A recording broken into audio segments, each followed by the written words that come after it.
jamaah Majelis Maulid yang dirahmati Allah. Puji syukur kehadirat Allah Subhanahu wa Ta'ala atas segala nikmat yang telah diberikan kepada kita semua. Sholawat teriring salam semoga selalu tercurahkan kepada junjungan kita Nabi Muhammad sallallahu alaihi wasallam, pada keluarganya, sahabatnya, dan terakhir kita selaku umatnya. Mudah-mudahan sholawat yang selalu kita kumandangkan akan mendapatkan syafaatnya di yaumil akhir. Amin ya rabbal alamin. Jamaah Majelis Maulid yang berbahagia, kami mewakili peringatan Maulid, panitia peringatan Maulid, mengucapkan terima kasih yang sebesar-besarnya atas kehadiran bapak-bapak dan ibu-ibu jamaah semuanya. Dan kami juga mengucapkan terima kasih kepada para jamaah serta para donatur yang telah menyumbangkan sebagian rezekinya untuk peringatan Maulid ini. Semoga Allah Subhanahu wa Ta'ala memberikan ganjaran pahala yang sebesar-besarnya. Terkhusus teman-teman panitia peringatan Maulid Majelis Taklim Darul Sholihin yang telah bekerja keras demi suksesnya acara pada hari ini.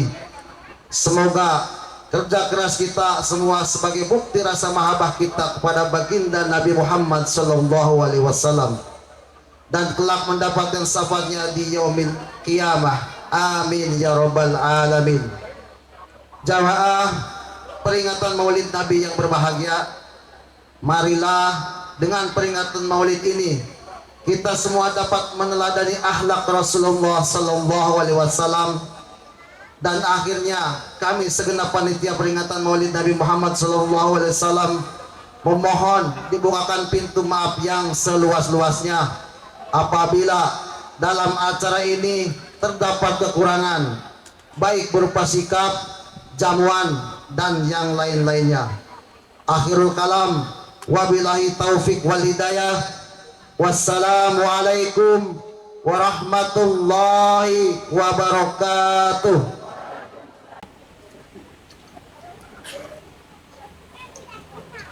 Assalamualaikum warahmatullahi wabarakatuh.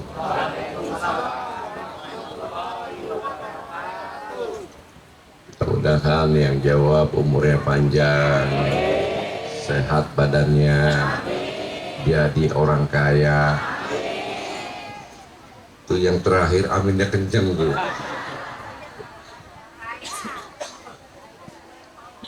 Ibu senang gak suami kaya?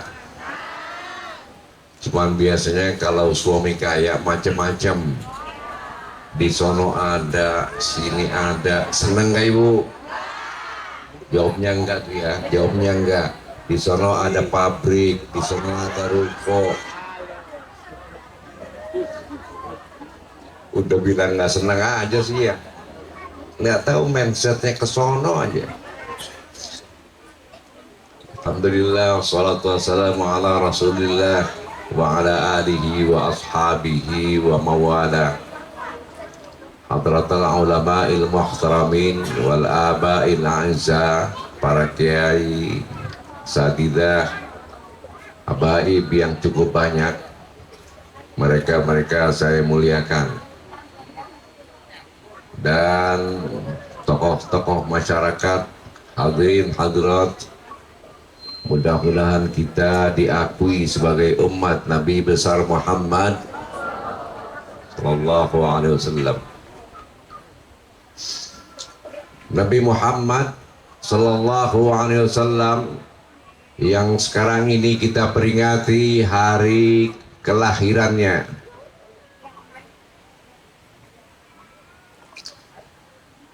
Memperingati hari kelahiran boleh. Dulu juga para anbiya, banyak nabi yang mendapatkan ucapan kesejahteraan. Misalnya Nabi Yahya, salamun alaihi yawma ulida wa yawma yamutu wa yawma yub'ats. الناس حيا.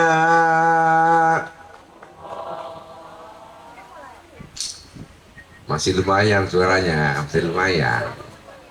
Lah dulu gini saya pernah jadi imam di Masjidil Haram, langsung depan Ka'bah jadi imam, makmumnya bini saya. Ya nggak apa-apa kan, yang penting jadi imam. Salam sejahtera, semoga kesejahteraan di hari kelahiran Nabi Yahya, saat kematian dan nanti saat dibangkitkan oleh Allah. 3 peristiwa besar, saat lahir, saat meninggal, saat nanti dibangkitkan oleh Allah. Suasananya mencekam, menegangkan saat-saat itu. Katanya boleh kita peringati doa, jangan lilin doang, jangan. Kita kan seringkali ulang tahun lilin tuh, dari kecil sampai tua lilin aja. Harusnya pagi-pagi tuh, usia 1-2 tahun sampai remaja lilin, biarin dia, biar dia seneng. Tapi doa, ntar remaja sampai umur 60 jangan lilin, opor.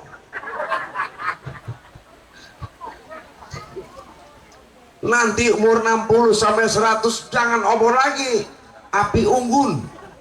Lah umur 80 niup api unggun, apinya belum mati, yang niup mati. Ini Rasul, sosok Nabi yang sangat luar biasa. Karenanya Al-Imam Ibnu Hajar Al-Haytami dalam kitabnya Asyraful Wasail ila Fahmi Syama'il menukil pendapat Al-Imam Al-Ghazali tatkala menjelaskan ana awwalul anbiya'i khalqan, aku adalah nabi yang pertama. Khalqan, khalqan menurut Al-Imam Al-Ghazali, begitupun menurut Al-Imam Ibnu Taimiyah dalam kitabnya Majmu'atul Fatawa Ibnu Taimiyah. Beliau menjelaskan pengertian al-khalq di situ, at-takdir. Ana awal anbiya'i khalqan, ana awal anbiya'i takdira. Aku adalah nabi yang pertama ditakdirkan. Wa akhiruhum bi'tsan, dan nabi yang terakhir dibangkitkan oleh Allah. Makanya Nabi Muhammad adalah nabi yang terakhir. Padahal kenabiannya adalah yang pertama kali ditakdirkan sebagai nabi. Beliau sebagai pimpinan. Sekian riwayat, misalnya Al-Imam Bukhari Muslim, ana sayyidun nas, aku adalah pemimpin dan penghulu manusia. Kalau sudah sayyidun nas termasuk Nabi Adam alaihi salam. Rasul Muhammad adalah pimpinannya, penghulunya. Dalam riwayat lain, ana sayyidu waladi Adam yaumal qiyamah, nanti hari kiamat Nabi sebagai pimpinannya anak cucu Nabi Adam. Kemudian dalam riwayat Al-Imam Al-Baihaqi, kata beliau, ana sayyidul alamin, aku adalah pemimpin dan penghulu jagat semesta ini. Luar biasa. Manusia hebat yang terkadang tidak ingin dihebat-hebatkan. Kita tidak hebat, seringkali ingin dihebatkan. Itulah Rasul. Karenanya ada sebuah hadis, la tufaddilu baina anbiya'illah, jangan beda-bedain, jangan engkau melebih-lebihkan antara para rasul. Tapi menurut Al-Imam An-Nawawi dalam kitabnya Al-Fatawa, li tawadhu'i Rasulillah sallallahu alaihi wasallam, itu karena tawaduknya Nabi besar Muhammad. Tapi beliau tetap beda Nabi Muhammad itu. Ayat yang sangat populer dan kita paham, laqad ja'akum rasulun min anfusikum azizun 'alaihi ma 'anittum harisun 'alaikum bil mu'minina raufun.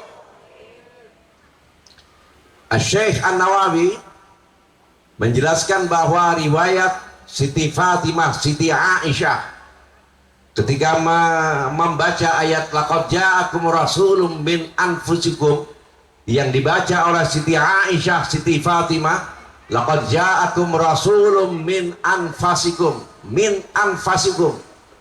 Apa itu min anfasikum? Laqad ja'akum rasulun min asyrafikum wa arfa'ikum. Telah datang sosok rasul yang paling mulia dan yang paling tinggi derajatnya. Paling tinggi derajatnya. Karena beliau pemimpin dan penghulu. Makanya beda dengan rasul-rasul lain. Azizun alaihi ma anittum. Azizun alaihi ma anittum. Beliau merasakan apa yang dirasakan oleh umat. Ketika umat menderita, beliau merasakan penderitaan umat. Ketika umat sakit, beliau merasakan sakitnya umat. Beliau rasakan. Misalnya di awal dakwah beliau, berapa banyak sahabat-sahabat yang disiksa. Ammar bin Yasir misalnya. Ini saya ngebut karena panas nih.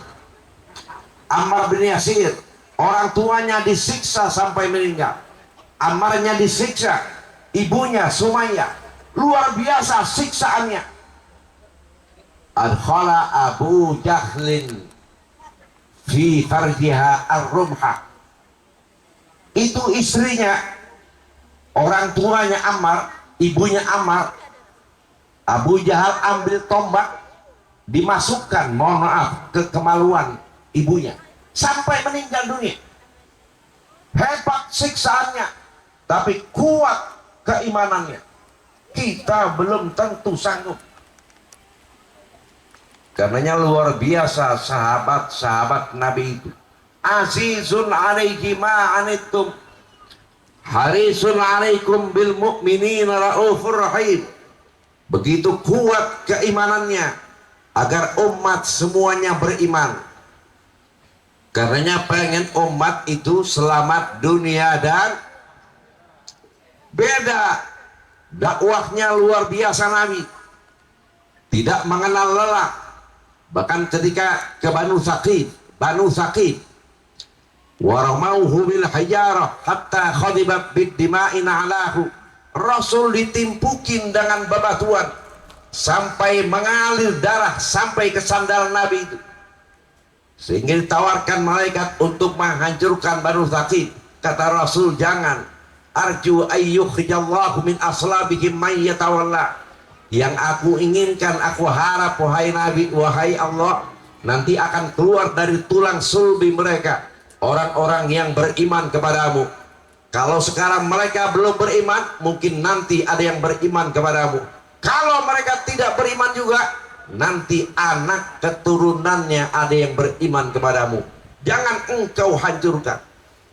Kan beda dengan Nabi Nuh. Nabi Nuh dakwah cukup lama dakwah, nggak banyak yang bertambah beriman. Ngeluh kepada Allah, ngeluh.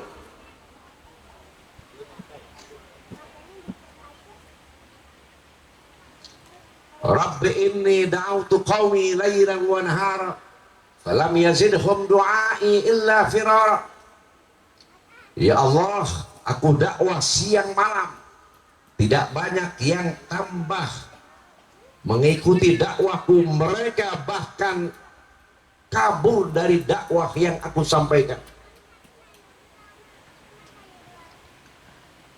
Datang lagi Kiai. Makanya sarang dikit ini, ngomong sarang dikit ya. Habis ngeluh minta, Rabbi la tazar alal ardi minal kafirina dayyara. Ya Allah, jangan kau biarkan mereka tinggal di atas muka bumi ini. Innaka intadharhum yudhillu ibadak. Kalau kau biarkan orang-orang kafir tinggal di atas muka bumi ini, niscaya akan menyesatkan hamba-hambamu. Wala yalidu illa fajiran kafara. Kalau toh mereka punya anak, kalau mereka punya keturunan, niscaya anak keturunannya akan menyesatkan hamba-hambamu.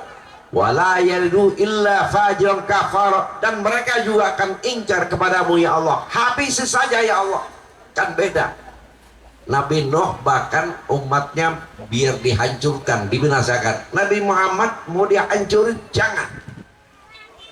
Itu yang ada di dakwahnya Rasul, bagaimana umat bisa selamat dunia dan kalau umat-umat dulu sebelum Nabi Muhammad SAW, jika umatnya mendustakan kenabian para nabi, dihancurkan sama Allah.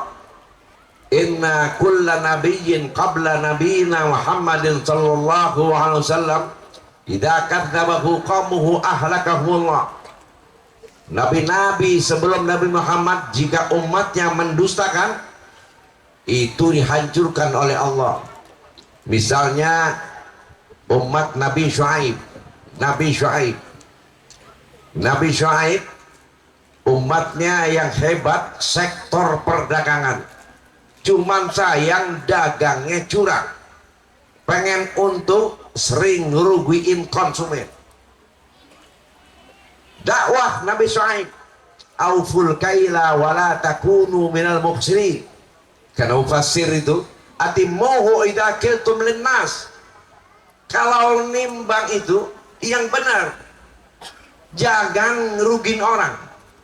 Kalau sekarang luar biasa orang dagang, jangan jauh-jauh dari pasar. Kalau kita belanja, ibu-ibu belanja itu, lihat aja, pengen untung ngerugiin orang, pakai formalin biar awet. Sebutnya formalin bagus juga, ngawetin, ngencengin, ngawetin, ngencengin, ngawetin. Ini bagus bagi ibu yang sudah mulai kendor,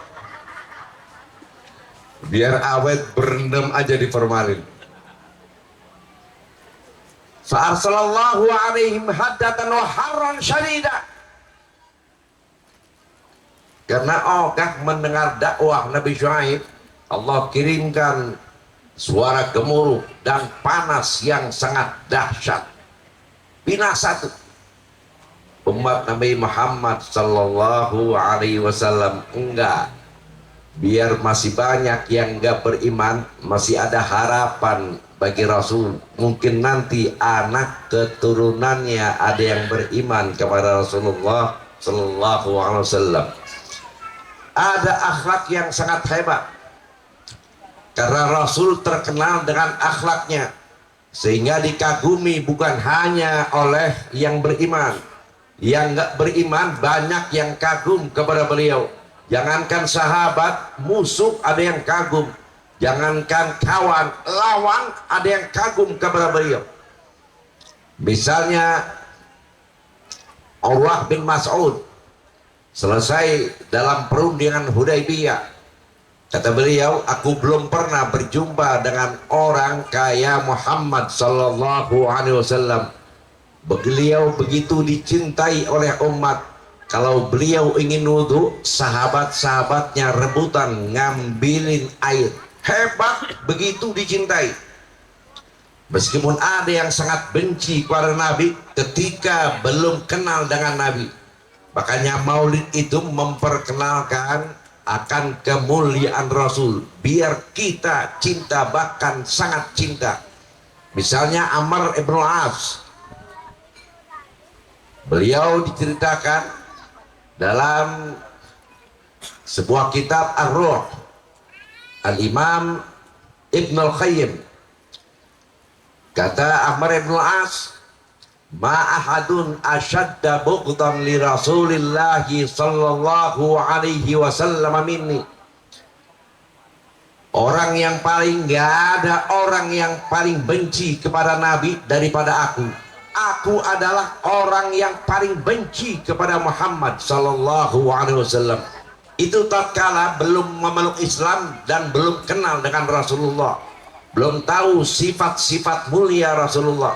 Tapi setelah beliau beriman, begitu cinta dengan Nabi, kata beliau, maka na ahadun ahabba ilayya min Rasulillah sallallahu alaihi wasallam. Aku adalah orang yang paling cinta kepada Nabi. Nggak ada orang yang lebih cinta kepada Rasul daripada aku. Yang paling aku cinta adalah Rasulullah Sallallahu Alaihi. Di antara sifat mulianya sangat tawadhu beliau, sangat tawadhu. Bahkan Al-Imam Abu Sa'id Al-Khudri kata beliau, kana sallallahu alaihi wasallam syadidat tawadhu. Beliau sangat tawadhu, sangat rendah hati. Itu yang tadi, la tufaddilu baina anbiya illa. Sehingga Al-Imam An-Nawawi menjelaskan litawadhu'i Rasulillah sallallahu alaihi wasallam. Beliau hebat, tidak merasa hebat. Kita tidak hebat, merasa hebat. Kebalik. Bahkan kadang kita suka melecehkan orang, merasa paling mulia. Katanya saya bingung kalau dipanggil oleh panitia Al-Mukarram. Di mana Al-Mukarramnya? Yang mulia. Saya nggak merasa mulia. Susah orang ketika merasa mulia, apalagi merasa lebih mulia dari orang lain. Kalau saya punya guru-guru betul yang mulia, di antara guru saya Samahatul Ustaz Al-Imam Al-Hafiz Al-Musnid Al-Habib Abdullah bin Abdul Qadir Al-Faqih. Beliau guru saya, langsung saya berguru kepada beliau. Beliau sangat mulia, sudah masuk dalam dimensi kewalian. Al-Hafiz lagi. Al-Hafiz itu orang yang hafal ala mi'ati alfi hadithin. Beliau hafal 100.000 hadis lebih bisnadi dengan sanad-sanadnya. Wajar kalau beliau mulia. Lah saya muridnya nggak boleh bangga-bangga. Itu mah beliau, saya belum apa-apa. Kadang-kadang udah merasa hebat kita. Dalam kitab kecil Risalatul Muawanah, man nadhara ila nafsihi bi'ainit ta'zim wa nadhara ila ghairihi bi'ainil istisghar fahuwa minal mutakabbirin. Siapa yang melihat dirinya hebat, siapa yang melihat dirinya super, siapa yang melihat dirinya mulia, melihat orang lain kecil, fahuwa minal mutakabbirin, itu adalah orang-orang yang sombong. Karenanya Hujjatul Islam ketika menjelaskan hal ini, jangan pernah merasa hebat. Sehingga ini dinukil oleh Asy-Syaikh An-Nawawi. Apa kata beliau? In ra'aita saghiran, kalau lihat anak kecil yang sering kita nggak anggap, qulta, katakan dalam dirimu, hadza lam ya'sillaha wa ana asaitu. Ini anak kecil belum banyak dosanya, belum banyak salah, sementara aku banyak dosa, banyak salah. Fala syakka annahu khairum minni. Ini enggak ragu, meskipun kecil lebih baik dari aku. Kita seringkali melecehkan, kita seringkali merendahkan orang. Kita padahal belum tentu mulia. Ketika ada seseorang merendahkan seseorang, bahkan ketika dia merasa lebih mulia dari orang yang dia rendahkan, boleh jadi sedang tersungkur dalam kehinaan. Itu kalau ketemu anak kecil. In ra'aita kabiran, kalau ketemu orang tua, qulta, katakan dalam dirimu itu, hadza qad abadallaha qabli. Ini orang tua udah lebih dulu ibadah kepada Allah. Aku enggak. Karenanya enggak ragu, ini orang tua lebih baik daripada aku. Kalau ketemu orang alim, in ra'aita aliman, coba katakan dalam dirimu, kaifa akunu mithla, gimana bisa kayak beliau, udah alim saleh, pasti lebih baik daripada aku. Sekarang ketemu orang bodoh, udah bodoh, banyak salah, banyak maksiat, kita kalau bisa jangan merasa lebih baik. In ra'aita jahilan, kalau ketemu orang bodoh, udah bodoh, banyak salah, katakan dalam dirimu, qulta hadza qad asallaha bijahlin. Ini orang boleh jadi banyak salah, banyak dosa, banyak maksiat karena nggak ngerti, belum ada ilmunya. Wa ana asaituhu bi'ilmi, sementara aku udah tahu, udah banyak ngaji, udah banyak ilmu, tapi masih saja banyak maksiat kepada Allah. Yang ada di sini, siapa yang nggak tahu kalau ghibah itu haram? Siapa yang nggak tahu? Tahu semua. Kenapa masih sering kita lakukan? Jangan sombong, jangan merasa hebat. Kita semua bakal mati, punya kelemahan, penuh dengan keterbatasan. La haula wala quwata. Kalau dikasih karunia syukur aja, syukur. Nabi Sulaiman alaihissalam, kerajaan dalam genggaman, istana sangat megah, kemampuan hebat, binatang tunduk, jin tunduk, angin tunduk, bininya banyak,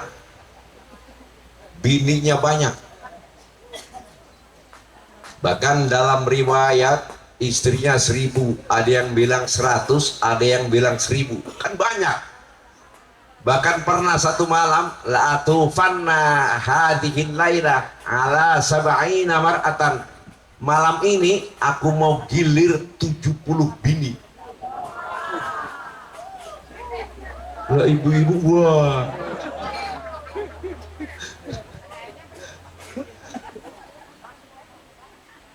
Kiai sama Haji mana ya? 70 Kiai, semalam 70. Bayangin 70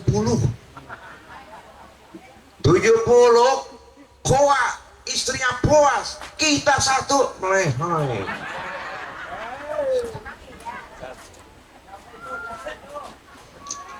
Apakah merasa hebat Nabi Sulaiman? Kakak. Rabbi auzi'ni an ashkura ni'mataka allati an'amta alayya. Ya Allah, karuniakan kepadaku agar aku senantiasa syukur kepadamu ya Allah. Enggak merasa hebat. Kita seringkali merasa hebat. Baru kaya dikit merasa hebat. Baru punya ilmu dikit merasa hebat. Orang-orang alim makin merunduk tuh. Bahkan dihormati berlebihan ogah, takut. Coba renung. Jangan-jangan kita termasuk orang-orang yang belum tawadu, banyak sombongnya. Loh, kalau Nabi agungnya luar biasa. Wa innaka la'ala khuluqin azim. Itu yang besar, yang agung. Rasul itu bukan badannya, bukan. Kalau badannya kan digambarkan nggak besar banget, nggak. Kalau bicara gede besar, kalah beliau. Ada orang namanya John Brower. John Brower itu gede besar. Saking gedenya, saking besarnya, bobotnya itu pernah mencapai 635 kilo. Kalau kita berapa? Belum apa-apa. Itu kalau satu-satu ditimbang,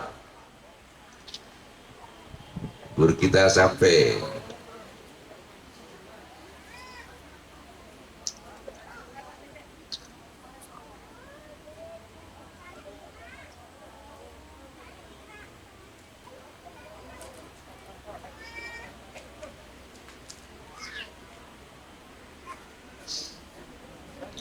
Itu kalau timbang tuh palanya misalnya 30 kilo, tangan kiri tangan kanan 50 dan 130.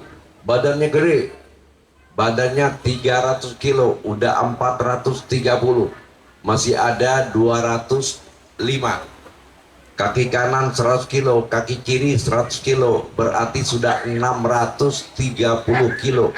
Nah, masih ada 5 kilo yang belum ditimbang.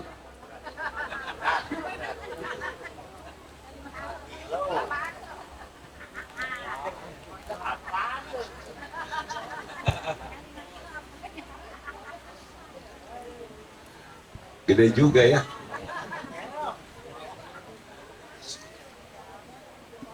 Nah, Rasul juga meskipun begitu mulia, sempat merasa kepayahan saat beliau mau meninggal dunia. Ketika ada rakwah, ada air di satu wadah, beliau ambil usapkan ke wajah, beliau ucapkan la ilaha illallah, kata beliau innalil mauti lasakarat, sesungguhnya menghadapi kematian ada yang disebut dengan sakratul maut. Itu dahsyat luar biasa, dahsyat luar biasa. Sakratul maut pasti akan kita alami.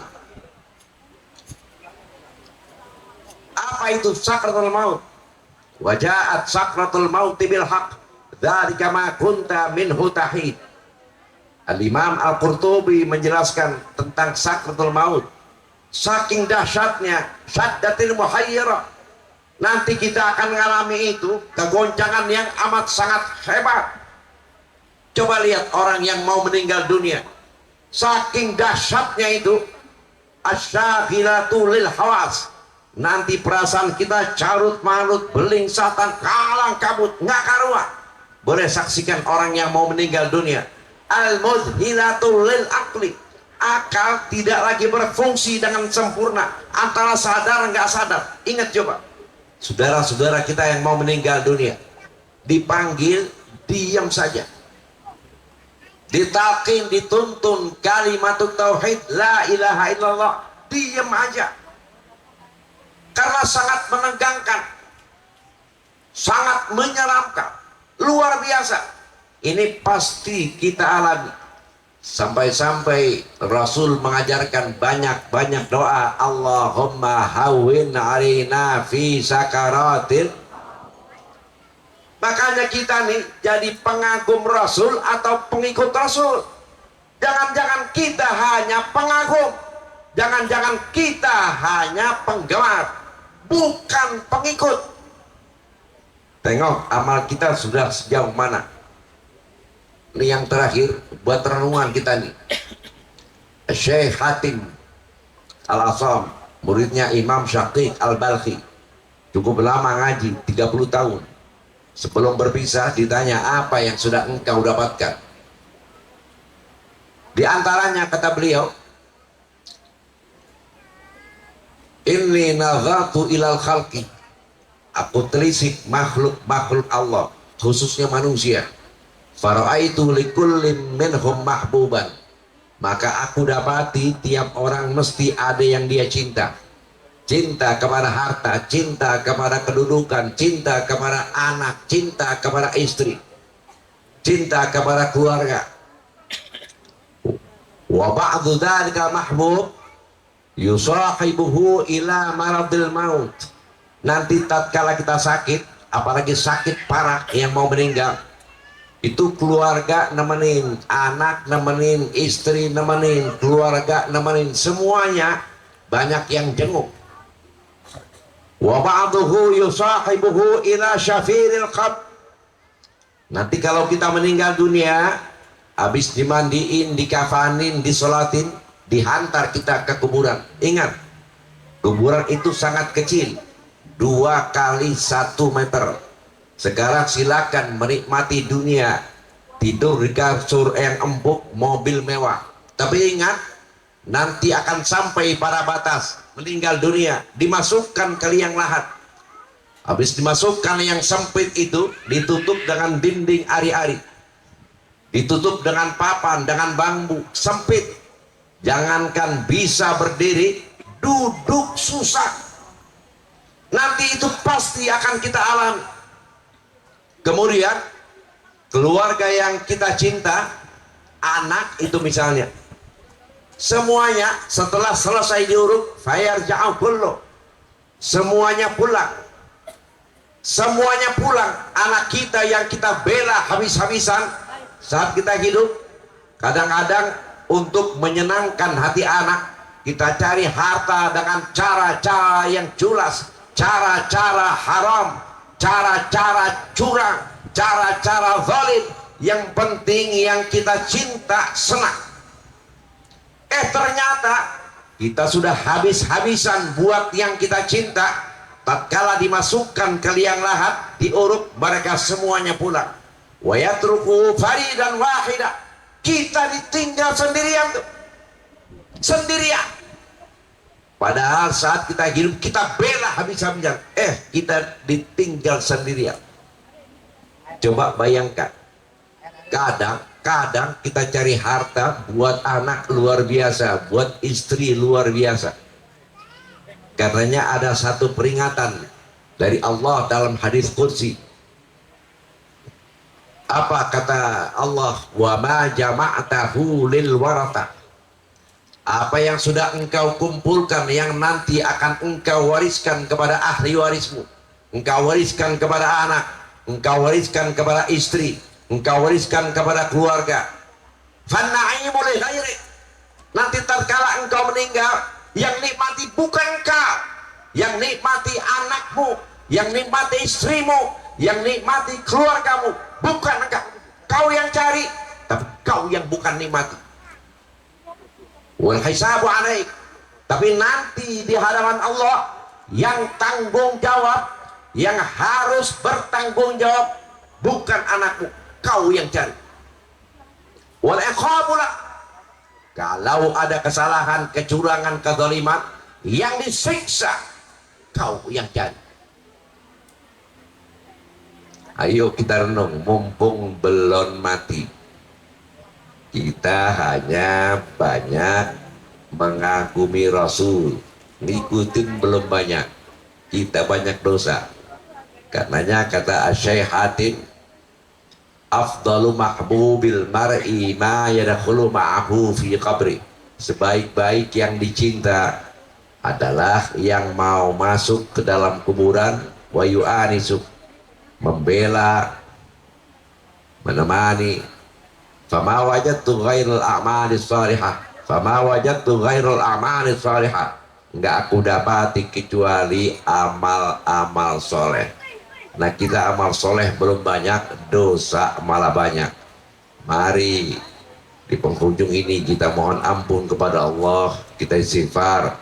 Mudah-mudahan selesai acara ini semua dosa kita diampuni oleh Allah Subhanahu wa taala. Sama-sama kita istighfar. Astaghfirullah rabbal baraya, astaghfirullah minal, astaghfirullah rabbal baraya, astaghfirullah.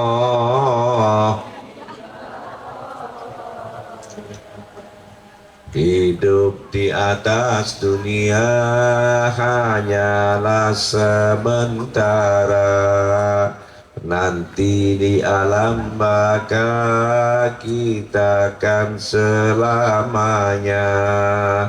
Hidup tiada guna jika belum berdosa. Taubat jangan ditunda sebelum ajal tiba. Astagfirullah rabbal baraya, astagfirullah ya, astagfirullah rabbal baraya,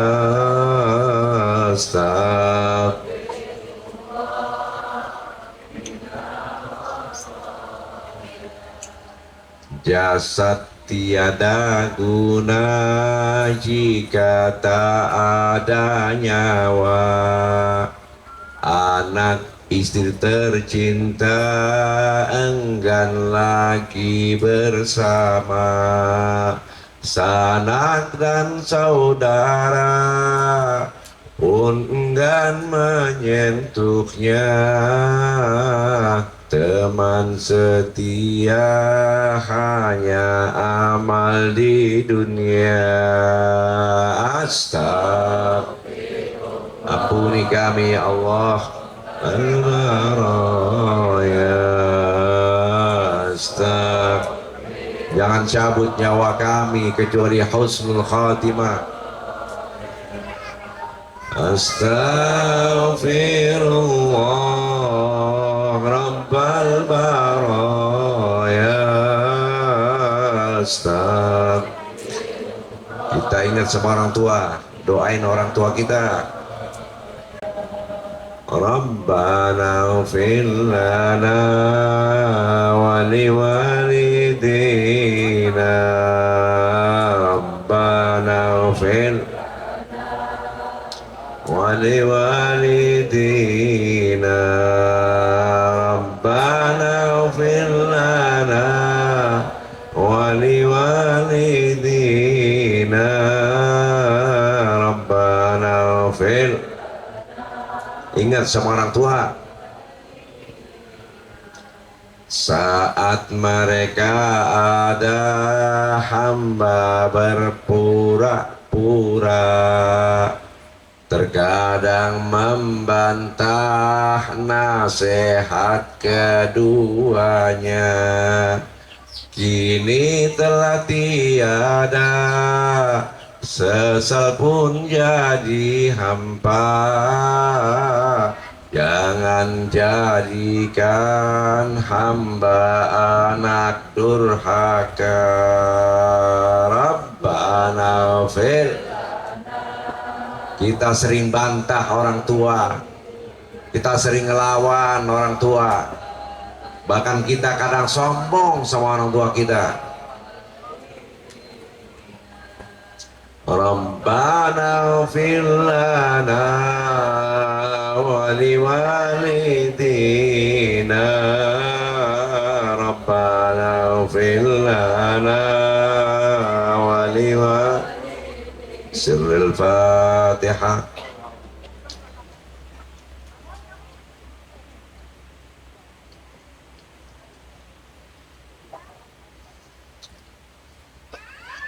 Maaf, ini saya bukan nasihatin ya. Saya takut kalau nasihatin orang. Kata Imam Ghazali, an-nasihatu sahlatun. Nasihatin sih gampang. Wal mushkilu qabuluha, yang susah nerimanya. Jangan-jangan ketika ada orang nasihatin saya juga nggak mau terima. Jadi ini bukan nasihat, hanya renungan saja.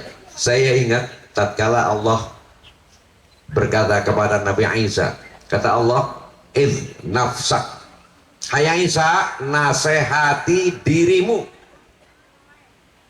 nasihati dirimu. Fa'in ta'afta fa'idhan nas.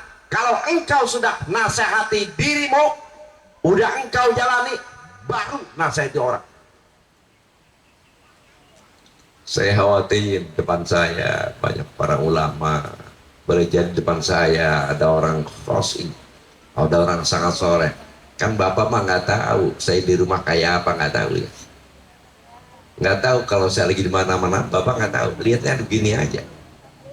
Makanya ini saya bukan nasihatin, renungan saja. Mudah-mudahan ini bisa kita jadikan nasihat buat diri kita masing-masing, termasuk diri saya. Mudah-mudahan kita selamat dunia dan akhirat. Mohon maaf. Assalamualaikum warahmatullahi wabarakatuh.